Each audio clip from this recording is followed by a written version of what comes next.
So we're going to try our best to get this rant with minimal coughing and sneezing. But if you're the United Nations, you are the ultimate virus, the ultimate cesspool, and you proved it again yesterday.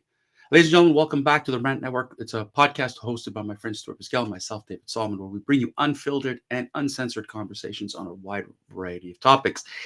Our podcast is dedicated to giving you this platform to where you can express your opinion, share your thoughts, experiences, and ideas, and hear from a variety of perspectives and frank and honest opinions. We do this live, unedited, every Monday, Wednesday, and Friday at noon Eastern. You could hear us on the recording afterwards, or you could hear us live, whatever you feel that you wish to watch or listen to. So we go through most of the ranges from news, pop culture, politics, and so much more. And since October the 9th, which was the first Monday we were here since the attack on Israel, we've been focusing practically and exclusively on the absurdity that is become anti-Semitism around the world, and especially in US and Canada. So let's sit back and let's dive into this. Forgive me. So what happened yesterday? Well, the United Nations, in its ultimate wisdom, passed overwhelmingly a resolution which included Canada, Australia, New Zealand, and so many more in Europe for a unilateral ceasefire from Israel. Now, in theory, it's good, right? The ceasefire is meant to be for humanitarian purposes, help the Palestinians. We understand that. Totally get it. But how duped is this world? Or is this really this, I don't know, collusion to try to destroy Israel? Because there was not one mention of Hamas and their responsibility and what they should do, which included releasing the balance of the hostages. Not one word.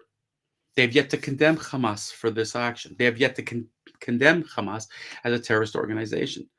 So when you have countries like Canada who say, listen, we're on Israel's side, but we believe in humanitarian aid, you're a one-sided vote. The United States voted against it. A handful of countries voted against it, 23 abstained. It's a sticky topic, sure. But when over 150 nations vote in favor and essentially blame Israel for about this war, it's absolutely fascinating. And this is what's happened. And we've duped the living hell out of everybody. We've made sure that everybody is on board with the hate on Israel.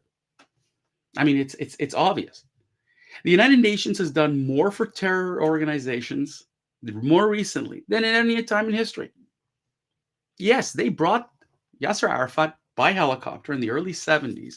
He had a gun on his side, and he gave a passionate speech at the United Nations General Assembly to a resounding, applause. He brought a terrorist into the UN. No one cared. Not then, and not now. The UN, the cesspool that it is, continues to show its one-sidedness. It is where everybody gets one vote more often than not. So as a result, you can create these cliques, these bodies that work together. So when you have the Russian bloc, or when you have the Arab bloc, or when you have the Latin bloc, or African bloc, they're getting together, a lot of them, and voting against Israel. Essentially, they're voting against Israel. They're voting for, pardon me, these Arabs. The Israeli ambassador yesterday held up the phone number of Hamas's head office. It was actually quite interesting to watch, saying, you want a ceasefire? Call this person and tell them to lay down their arms. But no, the world decided that it was Israel's fault. So can you blame how duped the rest of the world is? The universities and all? Yeah, we talked about this, but these university presidents, I mean, look what happens. One steps down at UPenn, the chair steps down, but not at Harvard. No. Not only does the board support Claudine Gay, but 500 professors signed a letter that says she is the right person. And there are allegations from so many people, African Americans, who said if Claudine Gay had been white, a white male, white female, she would have been fired. But Claudine Gay is continuing to share the terrorists' mantras, the propaganda. What she says, it's a matter of context. She's only helping Hamas further the cause. So when the United Nations does that, your best schools in the United States are doing that, let alone in other universities across the world.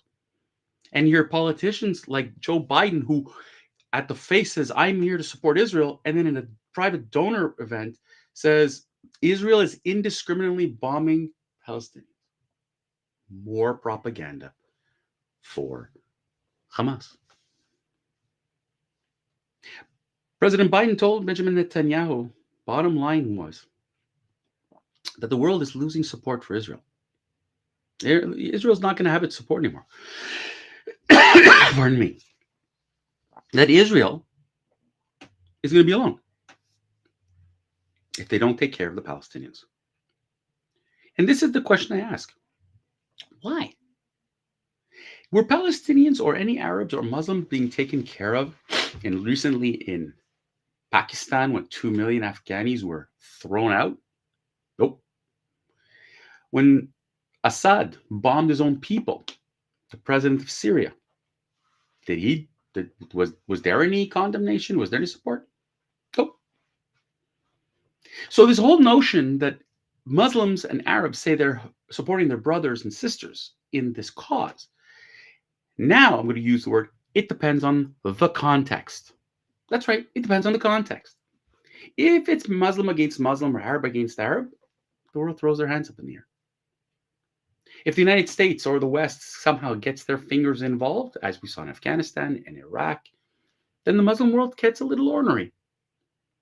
But when it's Israel, oh boy, now we've lost our minds. Now we've created the most catastrophic event possible. And this is how the world has been duped.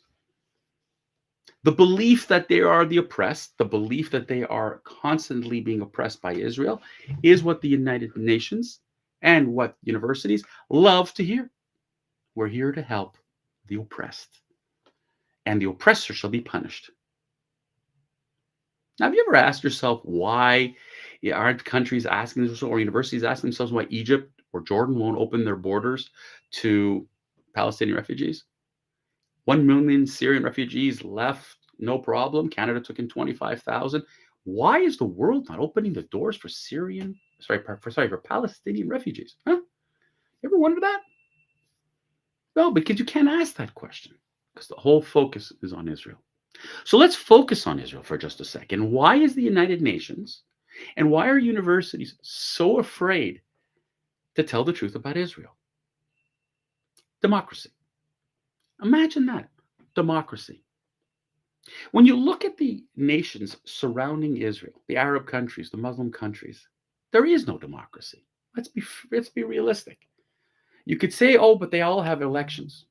It's a one-party system. Please give me a break. And if you want to look at the longevity of these leaders, they don't go away. They're there forever. So that's democracy. We talk about human rights, and we've talked about it on this show. Women's rights, gay rights, black rights, you name it, non-existent in these countries. Freedom of religion, non-existent. I mean, think about it. In Iran, a woman did not have her hijab on properly. They beat her mercilessly. They killed her. There were protests. They killed them. They incarcerated them. Not a peep from the world. Not a peep from Arab countries. The problem, ladies and gentlemen, is that the world is afraid that Israel, being the only democracy there, will actually influence other countries. Imagine that Israel is a beacon of hope for people, for their education, their livelihood, their religion, their gender identity, their sexual identity, whatever you want to call it. Israel is constantly being beaten up by Arab nations so that the beauty that Israel brings be shut down. And the universities, instead of recognizing this and saying, hey, look what Israel can bring, is more interested in a left-leaning oppressed versus oppressor mindset, and will continue to push hell on earth in these areas. So with the United Nations and their block of nations and their collusion there, is it any wonder that they don't want democracy? There are African nations that don't want democracy. There are Asian countries that don't want democracy. They love their autocratic rule. They love it. Israel is a threat to them. And therefore, the idea of pushing this through the United Nations and then through the universities and then through politicians makes their lives better. But the democracy that you and I have lived with, the beauty of what we live in, our day to day, that's being denied by the left, by the politicians, by the UN, by the universities. Denied. All so Hamas can win. This is what happened with the 150 plus nations yesterday. They do not want to upset the Arab apple cart, so they'll give them what they want, which is their version of stability. Therefore, that domino effect goes to the media with its distorted reporting, to the universities with its cockeyed education, all so that the Arab countries and the Muslim countries not provide real democracy for their people. Ladies and gentlemen, you've been duped. You've been duped big time. You've been suckered into the Hamas mantra, the Iran mantra, the Syrian mantra, the Arab mantra. You've been duped. And when you believe that Israel's responsible for all the malaise in the Middle East, that's true. Because all they want to do is bring a beacon of light, a beacon of hope, and real democracy and freedoms that these Arabs and Muslims have never experienced. When you talk to Arabs and Muslims in Israel, and I have spoken to many of them, they will tell you they love Israel for that reason. They can live freely, not under threat, not under coercion. They can practice and be what they want. But you can't do that in Iran, not in Jordan, not in Syria, not in Egypt, not in any of those countries. So the threat of pushing Israel towards that ceasefire pushes their need.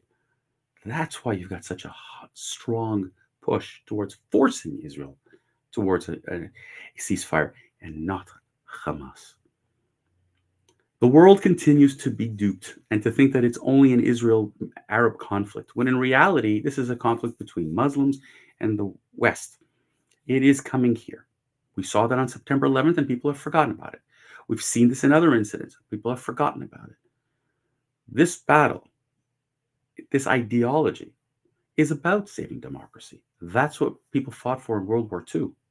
It's fascinating to believe that in 2023, we are unwilling to fight for that, preserving democracy where necessary. It makes no sense to me that the UN and the rest of the world, these so-called Western democracies, are willing to throw Israel under the bus. Man, you've been duped. Thank you for tuning in. I made it almost this far. Thank you for tuning to the Rant Network today. We trust that you found this somewhat intriguing. Hope you got something out of it. Catch us every Monday, Wednesday, and Friday, noon Eastern. Check us out on social media. Check us out on YouTube. Please share your perspectives. We'd love to hear your feedback. And until Friday, let's keep on.